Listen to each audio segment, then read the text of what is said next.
Hello government officers, welcome to daily 5 minute study. First time நம்ம சேனலில் பார்க்குறீங்க டிஎன்பிஎஸோட லேட்டஸ்ட்டாக அப்டேட்ஸ்க்கு நம்மளோட சேனலை உடனே சப்ஸ்கிரைப் பண்ணிக்கோங்க. டிஸ்கிரிப்ஷனில் கொடுக்கப்பட்டிருக்க டெலகிராம் அண்ட் இன்ஸ்டாகிராமில் நிறையா ஃப்ரீ நோட்ஸ் கொடுத்துக்கிட்டு இருக்கோம், அதுலேயும் ஜாயின் பண்ணிக்கோங்க. டிஎன்பிஎஸ்சி குரூப் 4 தேர்வர்களுக்கான டென்டேட்டிவ் மந்த் ஆஃப் கவுன்சிலிங் ஜனவரி 2025 செலெக்ஷன் ப்ராசஸ் அன்னையோட கம்ப்ளீட் ஆகுது அப்படின்னு கொடுத்துருக்காங்க. ஆல்ரெடி எக்ஸாமுக்கான ரிசல்ட் ரிலீஸ் ஆகி டாக்குமெண்ட் வெரிஃபிகேஷனுக்கு ஆன்லைனில் எல்லாருமே டாக்குமெண்ட் அப்லோட் பண்ணிட்டீங்க. ஸோ அடுத்த ப்ராசஸாக ஜனவரி 2025 டிஎன்பிஎஸ்சி குரூப் 4 எக்ஸாம் எழுதினவங்களுக்கு கவுன்சிலிங் நடக்க போகுது. அந்த கவுன்சிலிங்கில் போய் உங்களுக்கான பதவிகளை தேர்ந்தெடுத்துக்கலாம்.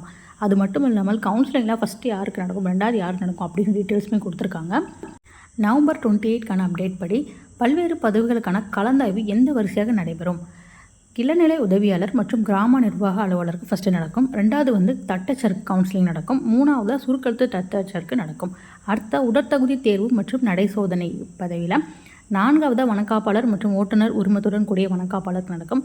கடைசி லாஸ்ட்டாக பார்த்திங்கன்னா வனக்காவலர் மற்றும் வனக்காவலர் பழங்குடியின இளைஞர் அவர்களுக்கு கவுன்சிலிங் நடக்கும். அப்படிங்கிற ஃபார்மெட்டுமே இன்றைக்கி அப்டேட் படி டிஎன்பிஎஸ்சி கொடுத்துருக்காங்க. ஜனவரி 2025 ஆல்ரெடி நடந்த குரூப் 4க்கான ஆட்கள் தேர்வு செய்யப்பட்டுருவாங்க. அடுத்து ஏப்ரல் 2025 அடுத்த குரூப் 4 நோட்டிஃபிகேஷன் வரும்.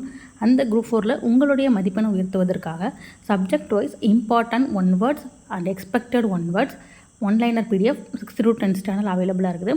மேக்ஸில் உங்களுக்கு expected sums, then full sums, அதுக்கப்புறமா ஆஃப்லைன் வீடியோ கிளாஸஸுமே அவைலபிளாக இருக்குது. ஸ்க்ரீனில் தர வாட்ஸ்அப் நம்பருக்கு உடனே மெசேஜ் பண்ணி பர்ச்சேஸ் பண்ணிக்கோங்க.